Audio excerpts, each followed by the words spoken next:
আসসালামু আলাইকুম। আমি রফিক মির্জা খবর বলতেছি মা বাবা নিবেদিত চ্যানেলটি থেকে। এতক্ষণ শুনলেন আপনারা শিরোনাম, এখন তার বিস্তারিত। চলুন আমরা একজন প্রতিনিধির কাছে চলে যাব বৃষ্টির খবর।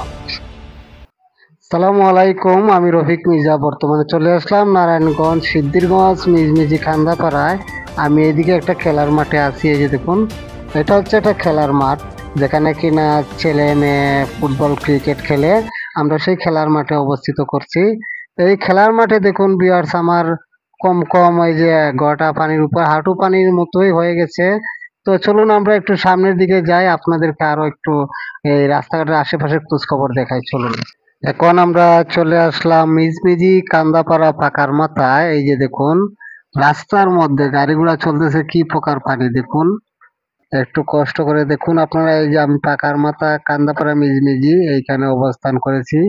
এই যে দেখুন কি প্রকার পানি। তো ভিউয়ার্স, আমি এটাই বলতে চাই যে 2 দিন ধরে যে পানি হচ্ছে বৃষ্টির কারণে, সেই একমাত্র কারণ হচ্ছে বৃষ্টি। যে 2 দিন ধরে অনেক বৃষ্টি হচ্ছে, বৃষ্টি থামছেই না। কান্দাপাড়ার অবস্থাটা দেখাইতেছি। আজকে একটু পানির অবস্থাটা দেখুন। 2 দিন যাবত বৃষ্টি হইতেছে, আয় হায় রে কি অবস্থা।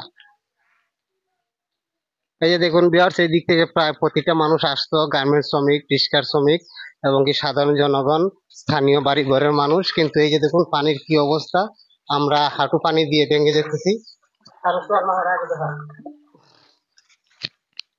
এই যে দেখুন আমরা হাঁটু পানির মধ্যে দেখতেছি, কি একটা অবস্থা দেখুন। আর অবস্থা সবচেয়ে বিশেষ খারাপ হচ্ছে যে এই পানির সাথে কিছু নোংরা পানি ঢুকে গেছে, বাথরুমের ট্যাঙ্কির পানি মিক্সচার হয়ে গেছে। তাই এই পানির মধ্যে কিছু ভাইরাস জীবাণু থাকতে পারে।